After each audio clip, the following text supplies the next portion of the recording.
had a Guinness before? Yes. Yeah. But I haven't had one with Mr. Bole. So I've always wanted to do that. So, yeah. Okay. Cheers, Mr. Bole. Cheers, Nolan.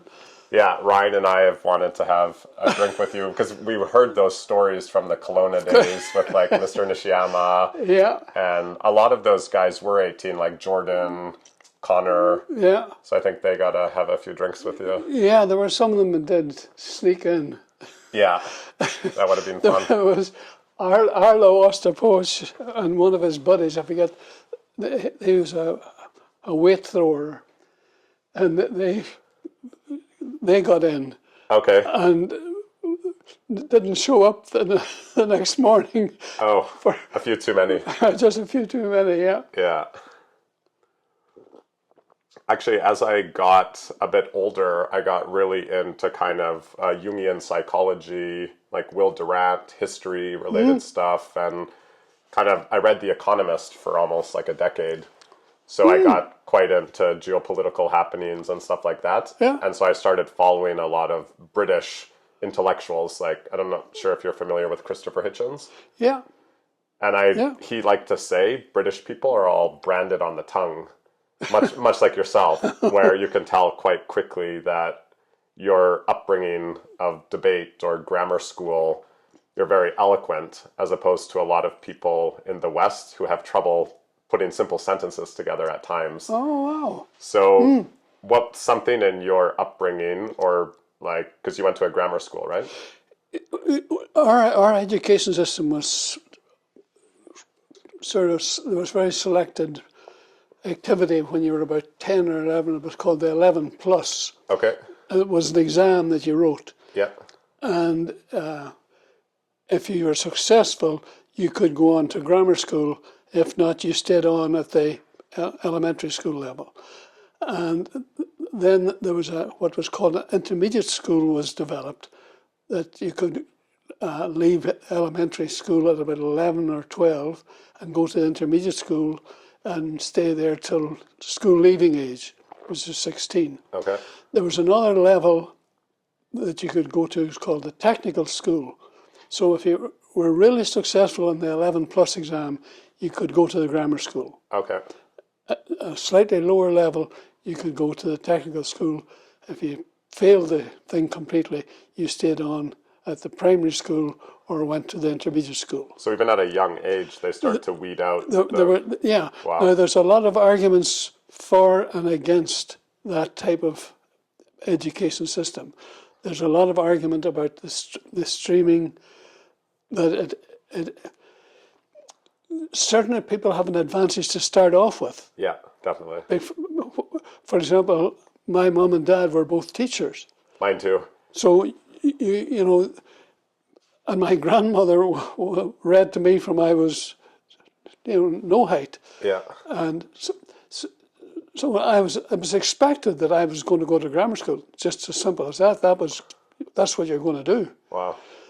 Not everybody had that same opportunity. Definitely.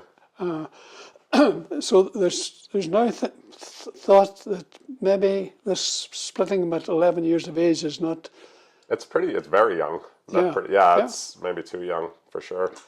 Yeah, because for us, I think Canada or the West is almost overly inclusive, where we get on almost like there's no winners or losers. Yeah. We're all participants and whatever, and we're put in classes with people with like extreme diverse abilities, and it almost brings the common denominator down slightly, where in New Zealand they have the British system where quickly if you excel in math or literature, you're in a more advanced class, which I didn't excel very well in school. I'm like a late bloomer for reading or intellectual pursuits, but I did like that, where you were in a class, even for sports, like when you're in a higher level of competition, you do want to engage at a higher level. So I can see pros and cons to both. Yeah. Like the grammar school, you had English, history, geography, physics, chemistry, French, German, Latin. Okay. You learned Latin? 3 years of Latin. Wow. 3 years of French, 6 years of German. Wow. Like, And the grammar school, after the first 3 years, you do what's known as the junior certificate. And after that, you move into the high school where you start specializing, and you went either with the languages end of things or you went with the science end of things. Okay. And again, in high school, all I took was pure math, applied math, general math, physics, chemistry, and German. Wow. You speak German too? I did at one time. You had to be able to carry on, like the examiner came into the grammar school at the end of the year, and you had to have a conversation with them in German. Jeez. Early on it was, wie lange lernen Sie schon Deutsch? Like, how long have you been learning Deutsch? Ich lerne Deutsch seit 5 years or whatever.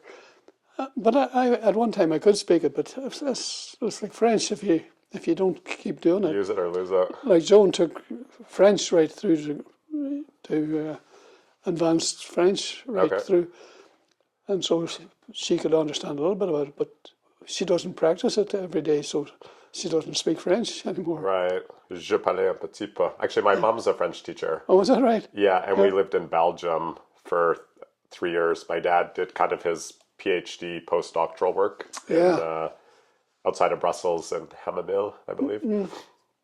So, and then also I lived in Korea for a decade.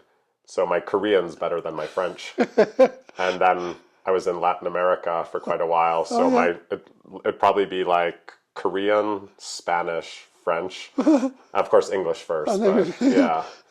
Depending on the day. But languages come back quite quickly when you're in certain environments. Yeah, sure, if you practice it regularly. That mental model comes back. Have you heard of a program called Anki?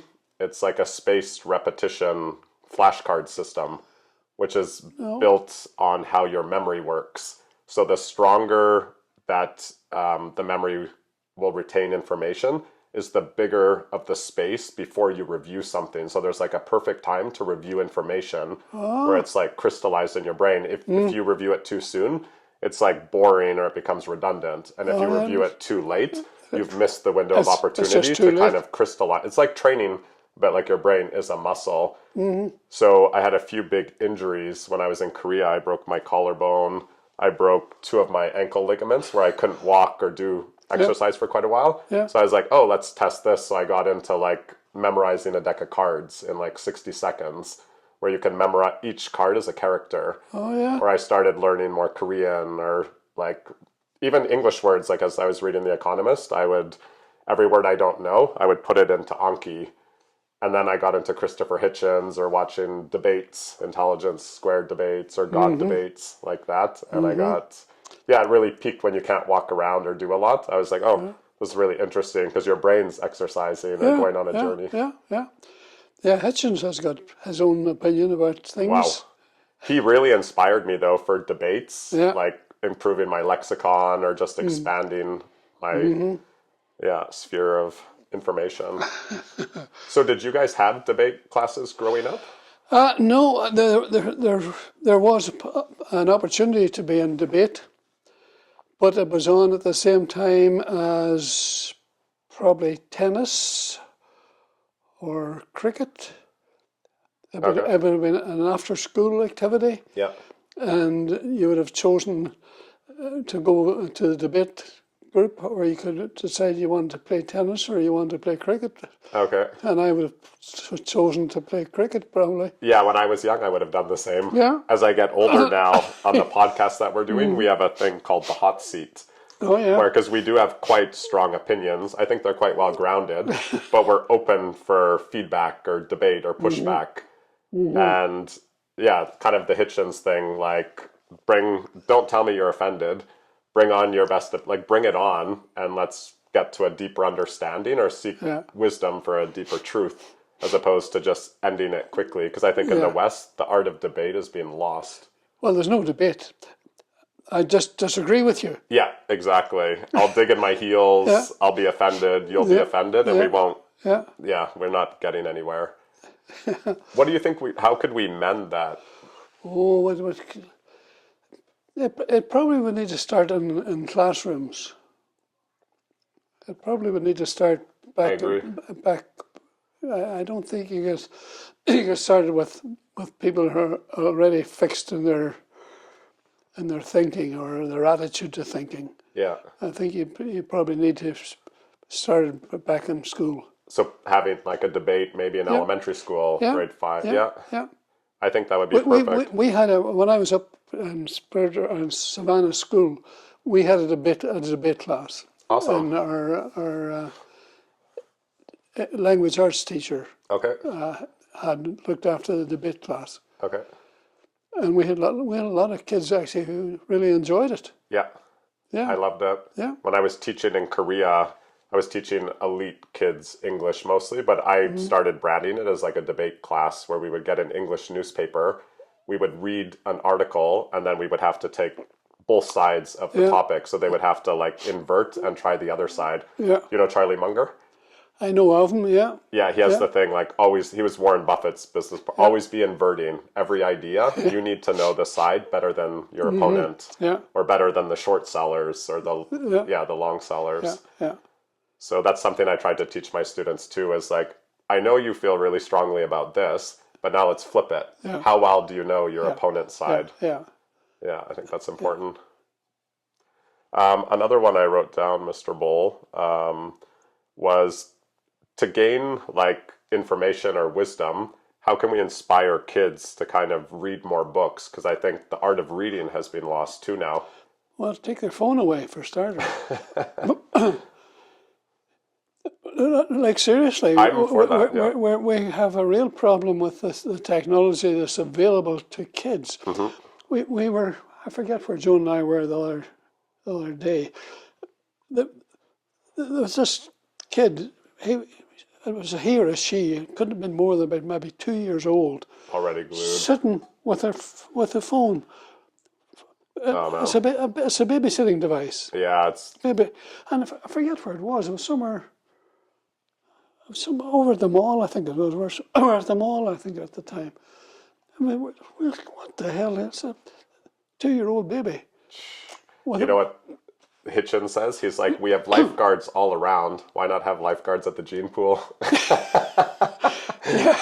Yeah. Yeah, because that's just bad parenting, in my opinion. That's just terrible. Kids are a product of their environment. If you provide a dopamine device in front of them or a serotonin device, they're just going to scan indefinitely. Yeah.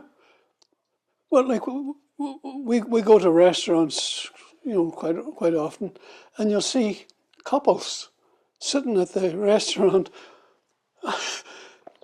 not even talking to one another. Yeah. Just fiddling with their phone. Yeah. Yeah.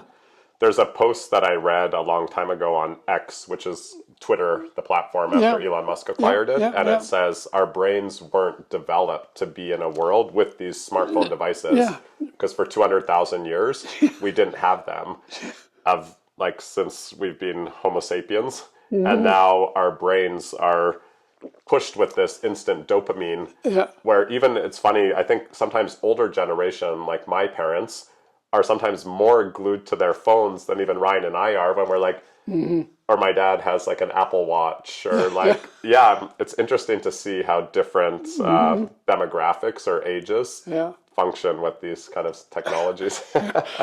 It's interesting. Homo sapiens. Do you watch Jimmy Kimmel? Yeah, I know. He had a really funny program on interviewing people. Do you think we should save the Homo sapiens? Did you watch it? I'm not sure that one, no. I'll check it out. Yeah. Do you think we should save the Homo sapiens? No. Quite a few of them didn't think it couldn't afford it. We're a lost cause? Couldn't. They obviously didn't know what the hell Homo sapiens was. Oh, wow. They thought it was an animal they were talking about. Geez. Yeah.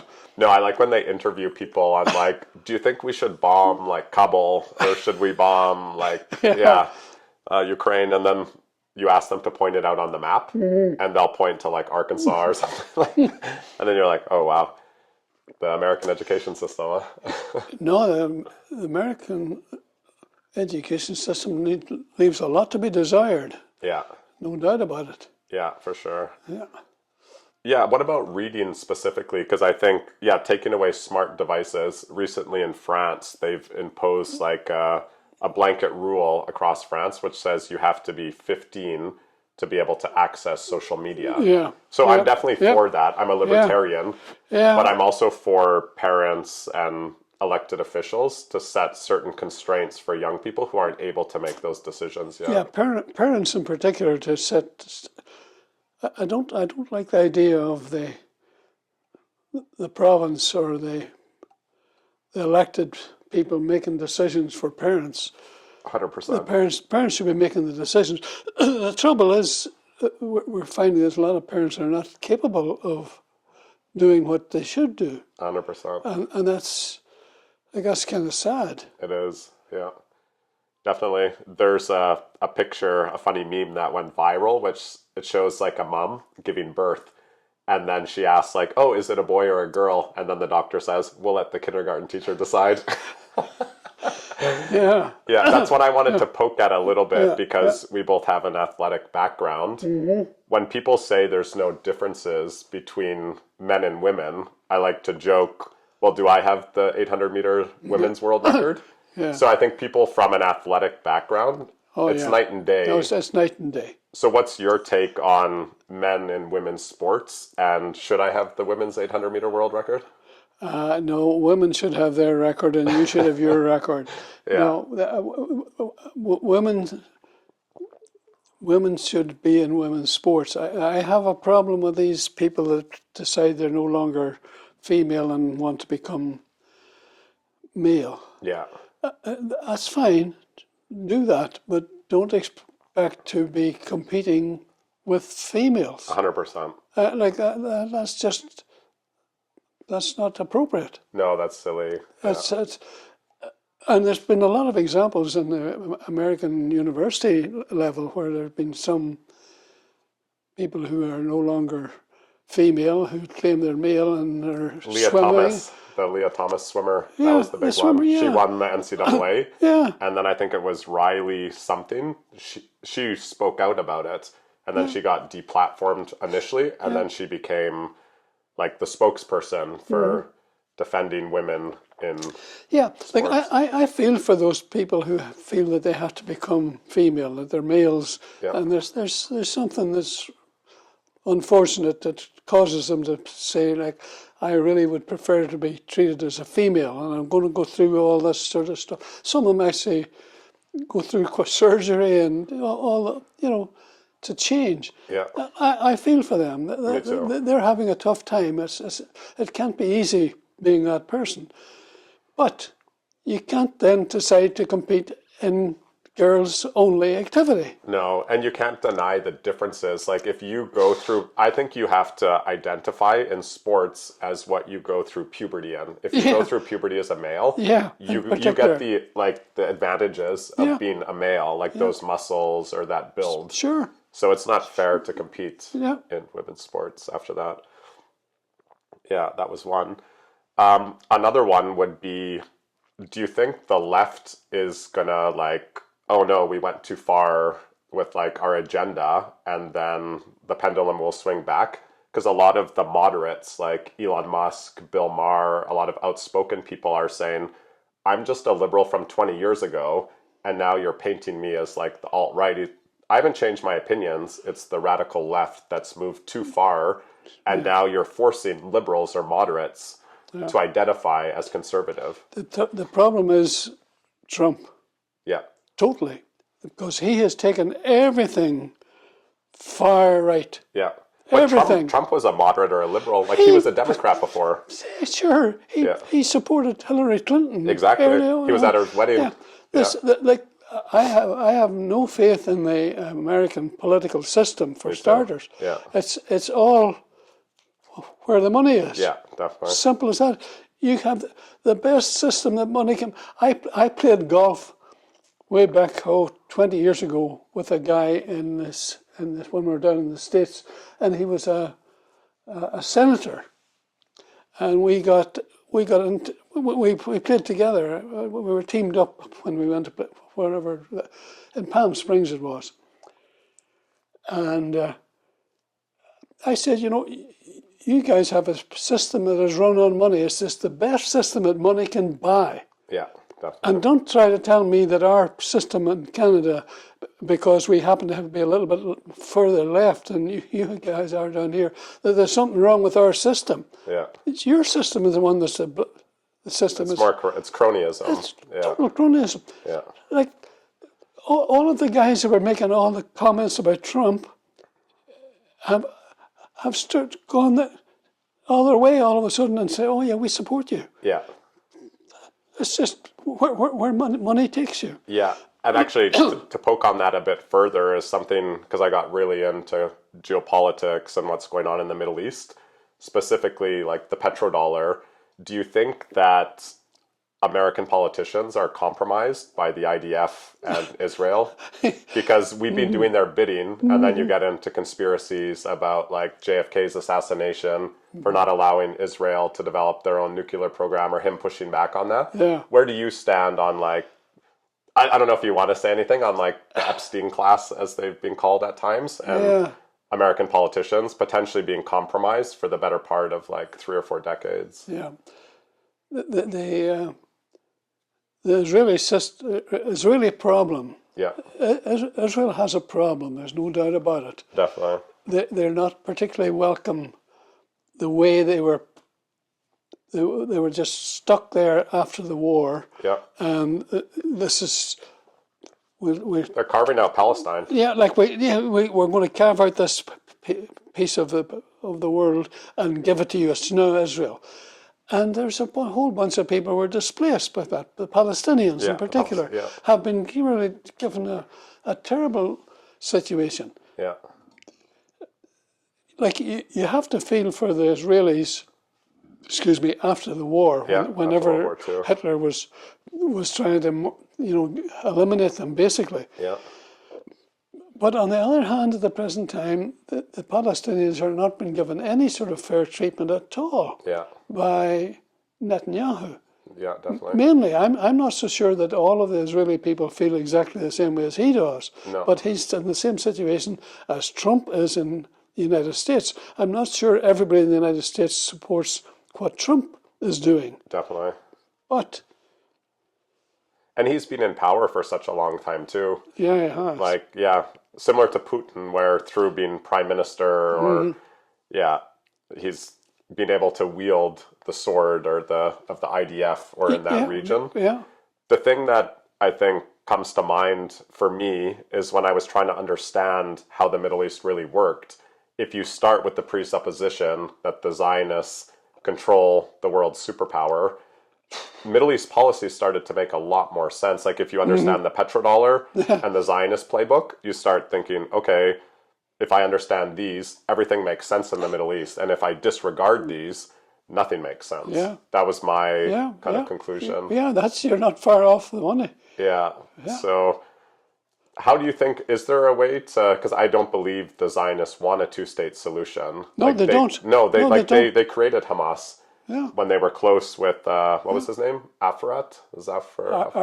Arafat. Like, they were really close at that time. Yeah, they were. And then in my opinion, they don't want that because it legitimizes the Palestinians on Holy Land. See, I think we don't want to think that all of Israelis think the same way as Netanyahu thinks. Yeah. And he's got a few other even more extreme guys pulling him along. But the fact of the matter is he's in charge at the present time and has control of everything. Yeah. And it's not good. Yeah.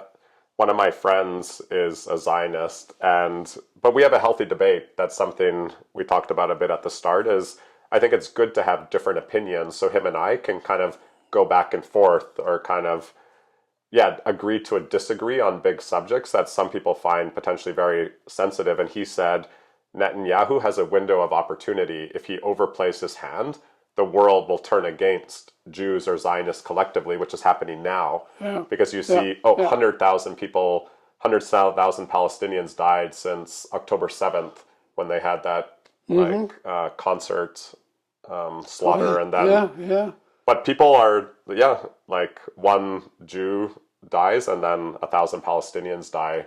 That's usually what happens when they go to war. Yeah.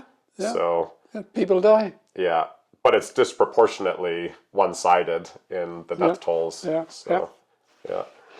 Now, my grammar school background will Yeah. come to the fore here. Okay. You said him and I. Yeah. It's he and I. He and I. Okay. He and I. Like, I picked that up right away. Right. Because of my Upbringing. background. Yeah. Like, my grandson has to listen to that quite regularly because he makes grammatical mistakes. No, I love it. Constantly. If I say other ones, bring them to the forefront. I just noticed it. Okay, he and I. You would have done it. You would have done it to him. You wouldn't have done it to he. True. But he would have done it to me, or he would. He okay. and I. He and I. Okay. I think this is a good cut for wisdom of the elders. Nice. No, that's good. So another one, Mr. Bole. Who inspired you intellectually as a young, like, wizard or a young man growing up? For me, it was Will Durant, Hitchens, Jim Rogers, different people like that. Like authors, even Benjamin Franklin, or different people where you're like, wow, I like the way this guy thinks, and this is good wisdom that I want to know and pass down potentially. That's an interesting question. I think back to my Johnny McAteer. Okay. Was my physics teacher at grammar school, and I always liked the way he dealt with issues Okay. that we had. Like solid temperament. Yeah, I just liked it, and I can picture him walking across, and he always stamped his foot and so on. But and Doc William was there were a couple of my teachers in grammar school that really impressed me. Probably Doc William even more than Johnny McAteer. We had desks that the top of the desk could be lifted up. Oh, okay, and you would put stuff inside? And put things inside. But anyway, Doc William actually was Catholic, and this was at grammar school. We had both Catholics and Protestants that went to the school, which was unusual. Oh, right, anyway, at that time for sure. But Doc William, and he just was. He would sit on his desk, and he would sit on the desk facing us. Yeah. And we were a small group in A-level math. There were only about maybe 10 of us. And he would lift the desk up, and underneath the desk there was a sign that said, "Fuck the doc." I often wondered whether he had ever actually knew that was written underneath his desk. Okay. Anyway, his intellectual ability was just phenomenal. Wow. He spent the summer in Australia with the British.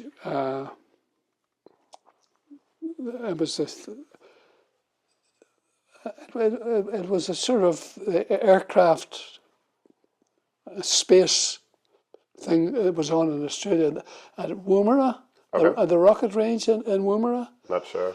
And he would spend his summer in there. Yeah. And then he would come back to teach in September. Yeah. And the first probably two or 3 weeks of that class, all we would hear would be all what was happening in rocket research in Australia. Okay. The curriculum was forgotten about. And this was because that was important. Yeah. That was critically important. I thought to myself, this is a man who has a PhD from Oxford. Wow. And that's what he's spending his time doing. Very inspirational. Okay. He could have done anything. He could have done whatever. Like his summers off. Yeah. He was teaching summers off, but he spent his time at the research station at Woomera, and he probably was contributing something to it when he was there. Wow. But he contributed back to us when he came back. A rocket scientist like Janis Sawaski. Yeah, yeah, yeah. Yeah. Wow. Okay. So he inspired you. He did. Okay. He did. And then that inspiration, what did that look like for a young, like John? How did you apply? Did you read more? Did you take more advanced classes? I buckled down in his classes for definite. Okay. His applied math, and he was teaching applied math. Okay. The other two, the pure math, was a different instructor, which I had less positive feelings about, but that's another story, I guess. Yeah.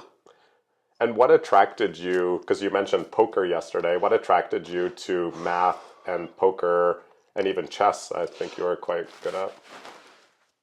Well, I always have been really quite good at math. That was my strong suit. I unfortunately didn't pay too much attention to social studies, or we talked at geography. Okay. We didn't talk about social studies with geography. Didn't pay so much attention to history, although Tufty Arnold was really quite good. He was a history teacher. But I was really attracted to math. Okay. I guess a success breeds success. Yes. You do what The Matthew effect. Well, yeah, you do what you have success at. True. Whatever you get rewarded for or makes you feel. But there was also a superiority feeling that we got. Okay. Thinking back on it, we knew we had the world by the tail. We knew we could do whatever the hell we wanted to do. Yeah. Once, like I told you about the 11 plus, that you do it at 11. I did it when I was 9. Oh, wow. And Nobody likes to show off, Mr. Bole. no, exactly. No. But you got that sort of feeling of superiority. Yeah, for sure. That thinking back on it, at the time I didn't realize it, but thinking back now, it was, I'm sort of cock of the walk sort of thing. Yeah. And we knew that we were going to be successful no matter whatever happened. Yeah. Like, to get a university scholarship, there was a certain level you had to get in 3 different courses. Okay. I was doing pure math, applied math, general math, and physics. So I had to choose 3 out of that 4 to be my best marks. Okay. Our final year exams were 6-hour exams, 3 hours in the morning, 3 hours in the afternoon. No, maybe 2 hours in the morning, 2 hours in the afternoon. Yeah. And I walked out and didn't do the second half of one of them. Okay. Because I knew I already had got sufficient marks, and the other ones that I had done Didn't matter. didn't matter. Wow. Now that's, thinking back, like, that was a superiority crap. Yeah. Just crap. Wow. I got my scholarship to go to Queen's University. Wow. Fully paid.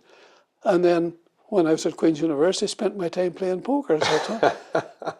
I love thinking of, because I think you were lenient on Ryan and I in some ways, or you understood our rebellious streak a bit more.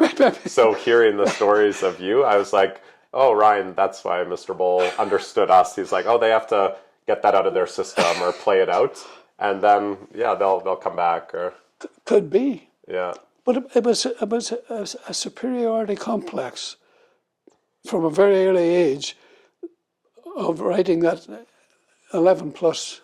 But confident, like we're saying with Prefontaine, sometimes confidence is enough to move the needle in a way that puts your life trajectory in a way where that's enough. Like, fake it till you make it kind of thing. Or like, if you're able to, the Catch Me If You Can movie with Leo, if you're able to show that you're a doctor, people will perceive you as a doctor because you take on that persona or aura. Yeah. Okay, interesting. Can I get you another Guinness? Or are you okay? I'm not sure I should take another one right now. No. Okay, yeah, No. I'm okay No. too. Yeah. A few other questions I have for you, Mr. Bole. What's something that you would tell a younger version of yourself? Yeah, it'd be based on what I've just told you. I Yeah. think Okay. smarten up. Don't be feel so superior. Yeah. And don't treat others as if they are not your equal. Okay. Not that I looked down on anybody. Tony McKeever was my best friend. Tony never went anywhere. Actually, he joined the army eventually, I think is what he did. Okay. But Tony was a good friend. Yeah, don't get too full of yourself. Okay. So stay humble. Yeah, Yeah. yeah. Appreciative of the people that helped you along the way. Definitely be appreciative of the people who are supporting you. Yeah, for sure. You and that all. I don't think we always give enough credit to our parents. Yeah, 100%. No. When we're that age 13 to 16 sort of thing, we already think we know it all. Yeah. Yeah. Would I do anything differently? I've ended up in really quite a good condition. Yeah. If I had done all the things I should have done, I would never have met my wife. True. And she has been a blessing in disguise. Okay. Total blessing in disguise.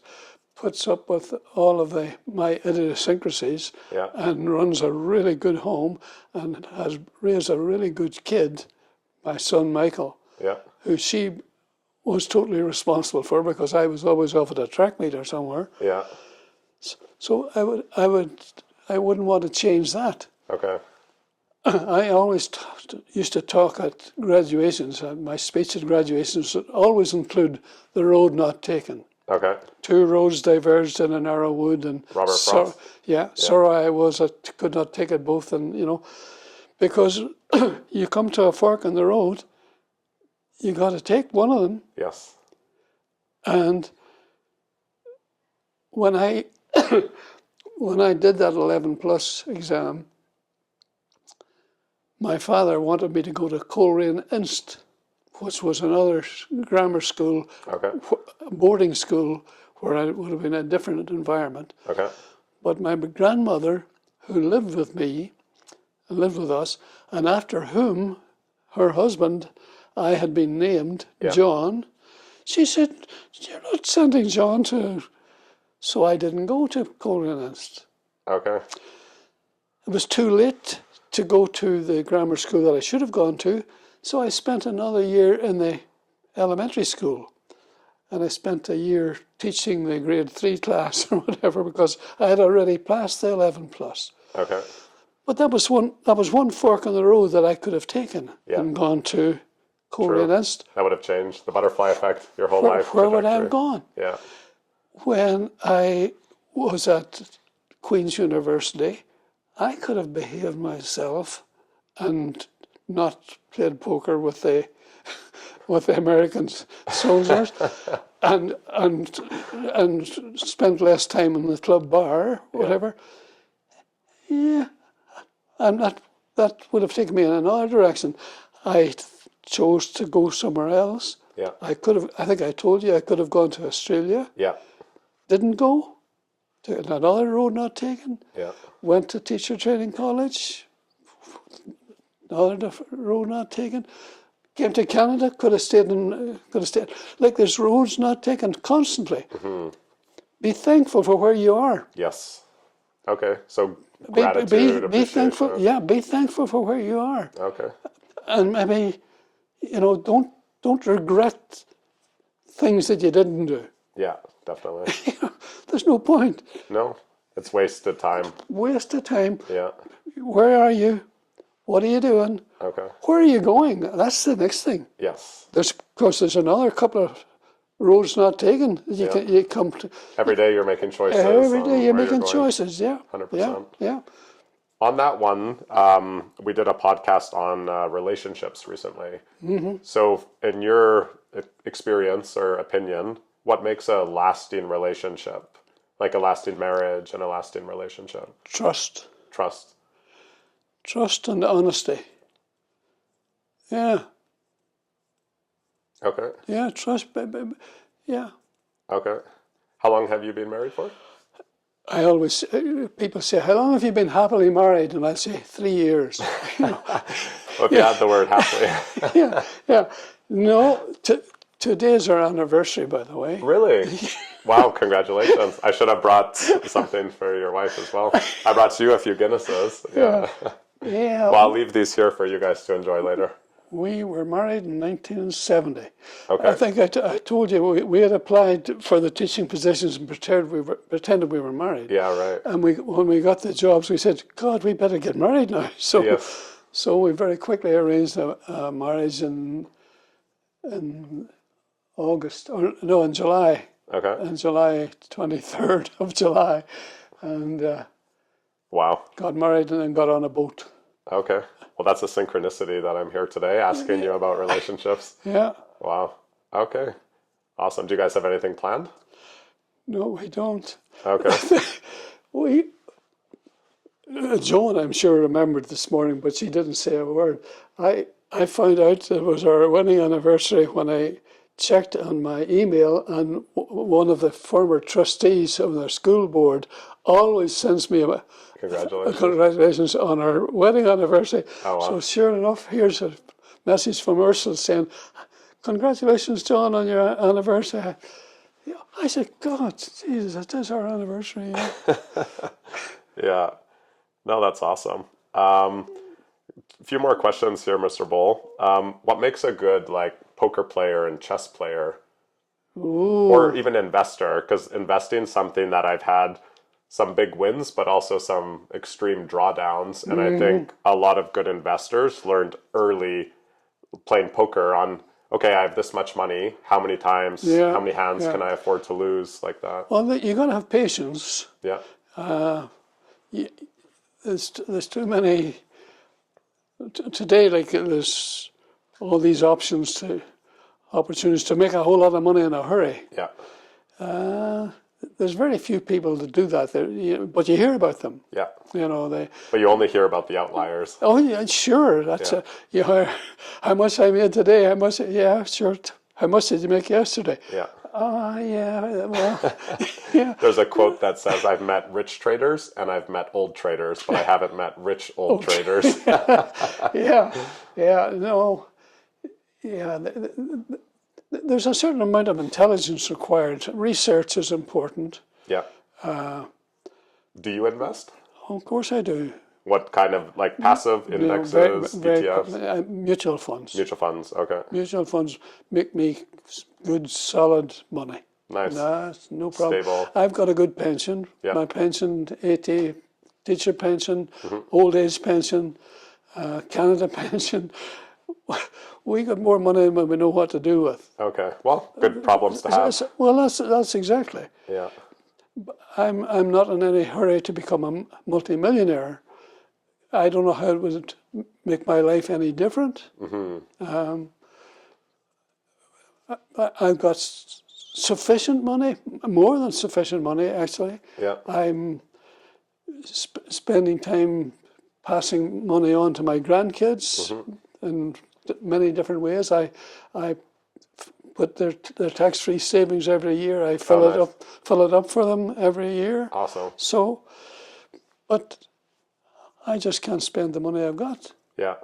Okay. Well, so I'm goals. Yeah. A goal. Or I mean, for me, that's goals as a young man to be have sufficient money or not know what to do with it. Like an abundance mentality. Yeah. When is enough enough? For some people, enough is never enough. No, for sure. Because all I need is more. Insatiable appetites or competing with all I other. need is more. What I would like would be to have one of my athletes compete at the Olympic Games. That would be awesome. Or another athlete, because we were saying Megan Metcalf. Well, of course, yeah. Yeah. And that would be. And for Mary, who's going to Eugene this to make it out of the heats and make it into the semi-final would be quite good. Yeah, for sure. Yeah, I would be quite happy. That would make my day. Okay, awesome. Yeah, and I guess lastly, is there any questions you had for me or anything that you think young people should... Well, no, a simple question is why did you give up Running? Why did you not keep going?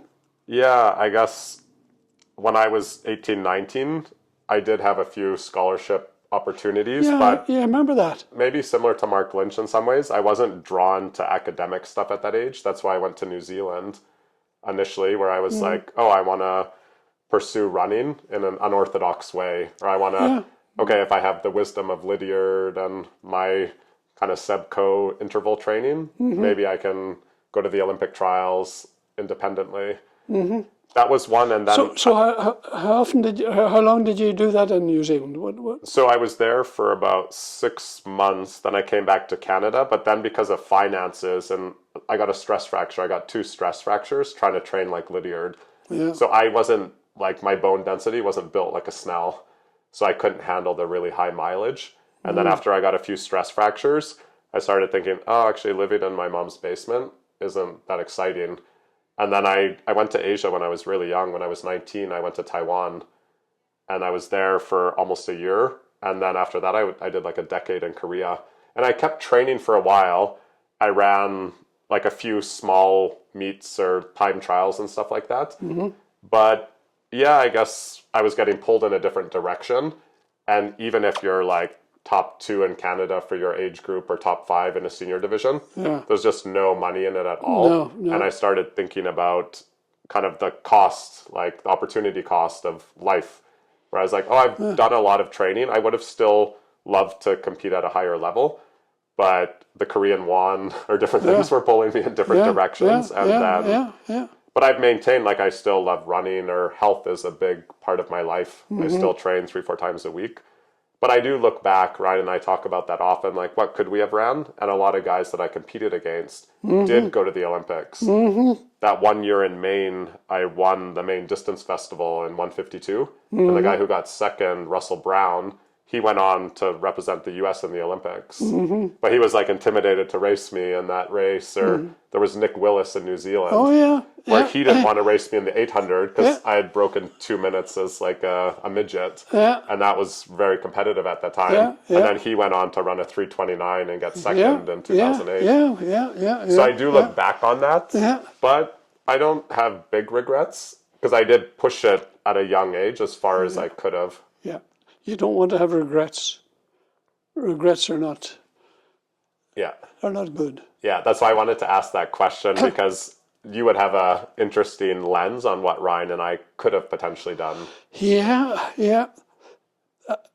I would consider that, if it was anything that I had to do with it, that something that I screwed up. No. We always apprecited your... No, I'm just saying, if I had anything to do with it, I would have said that was not good. Okay. Yeah. No, I always liked, because you were coaching with my dad, like simultaneously, the two of you. Yeah. Like you would give my dad workouts, or he would run workouts by you, and then we would do part-time training in Leduc, part in Edmonton. Yeah. No, I thought that was a great balance. Yeah. You both could have gone right to the world level, no doubt about it. But it requires a lot of work. Yeah. A lot of commitment. Yeah. Work through other things that are going on in your life as well. Quite often for young athletes, it's romantic connections that sort of mess things up. Yeah. Quite often. Ryan and I both had a bit of that, for sure. Yeah, like you'll get a girlfriend who'll say, "What the hell are you spending all the time doing that stupid running around? Yeah. How come? Why aren't you spending time with me?" Yeah, exactly. And it's the same with the girls who get a boyfriend and say, "Yeah, what the hell are you doing? Spending your time doing that? Time to think of a family, or yes, we should get married." Yeah. True. Yeah. No, life throws a lot of little stresses at you every so often. Yeah. I often refer to Joan as my savior, basically. Mm-hmm. Like she's the one that's level-headed, thoughtful. You don't rush into anything. Yeah. Like it's, have we thought about this? Did you think about that? No. Okay, dear. Yeah. True. She from day one has been just so sensible. What And did she? I took her away from an athletic career. She was on the Irish under-20 hockey team. She was the goalkeeper for Irish schoolgirls. Field hockey or Field ice hockey. Field hockey. Yeah. And would have been on the senior team if we'd just stayed, because the girl who was the senior goalkeeper was retiring, Mm-hmm. and Joan was the automatic, to replace her. Okay. But she gave that all up and came to Canada with me. Well, That was it. the rest is history. And she was a phys ed teacher back in Magrafelt, where we were. Okay. And my first involvement of coaching was helping her coach the boys' long jump. Okay. Because I coached badminton at the school. Yeah. She and Tony Hutchison, they were the phys ed teachers. They coached the track team and said, "We need some help. Can you come, John, and help with the track program?" I said, "Sure, I can help with the long jump." When did you first meet her? When we were at teacher college, Okay. I played rugby. I played both rugby and soccer or football at college. And quite often there would be a game on the Saturday, so there'd be a dance at the refectory on the Friday night. Okay. And Joan played hockey obviously for the college as well. And so on a Friday night there was a dance, and we both ended up at the dance. And I remember saying, "I remember seeing that girl. Yeah, I should ask her to dance." I'd been told earlier, because I had commented on her earlier to one of the guys in one of the classes, and they said, "Oh, she's got a boyfriend back home, don't worry about her." And I had gone out with several other girls actually before that. Anyway, I asked her to dance. How did you ask her? Well, would you like to dance? Okay. Just. Oh yeah, like in a dance hall. Yeah. Everybody's just standing around. The next music stands up, and the guys go and ask the girls, or the girls go and ask a guy Like to they're dance. standing to the side. Just standing around. Yeah. Yeah. That was typically how you met back in those days. Back at a dance, usually. True. At the weekend. Anyway, I asked her to dance, and I said, "There's an Elvis movie on in the Ritz next week. Do you fancy going to the movie on Tuesday?" And she said, "Yeah, sure." Nice. So I thought, maybe this boyfriend that I heard about is no longer there. But I didn't say anything that night. Yeah. So we go to the movie in the Ritz, and it was, I think it was Blue Hawaii, or I can't remember which one it was. And that's when I asked about the boyfriend. "Oh no, there's no boyfriend." Oh, nice. So that was it. No, that's awesome. Yeah. No, that's a good story. I love thinking about how people meet or initial interactions like that.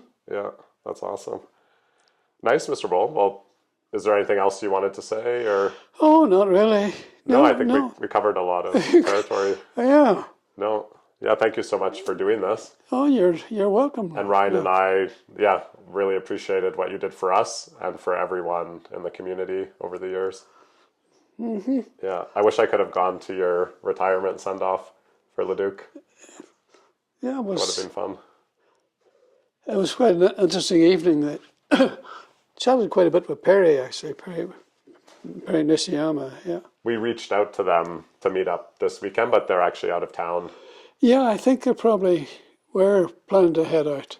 I'm not sure where they're going, but I guess if we plan a bit more next summer or next time we're home, we can try to meet up with them earlier. Yeah. Ryan might meet Kyle in Calgary this weekend, and then we might try to meet up with Travis Travis McKay. Travis, yeah. He's a lawyer in Edmonton now. Yeah, he is indeed. I haven't seen him in a few decades. His wife teaches in Spruce Grove or Stony Plain. He married Ashley Patterson, right? Ashley, yeah. Yeah, both the Duke athletes. They were both on our club at the same time, yeah. You're a matchmaker, Mr. Bole. Yeah, yeah. That was really quite interesting how they stuck together. True. She went to Utah University. Yeah. He went to Mississippi. Okay. They they only saw each other at holiday time or whatever. Yeah. And the relationship lasted right through, and they got married. It was really quite a relationship. Yeah, because they were dating very young, even in camp, in like high school. Yeah, they were. They were dating when they were here in the Duke track. They were, exactly. Awesome. Well, thank you very much, Mr. Bole. You're welcome, Nolan. Yeah, I enjoyed that. That was awesome.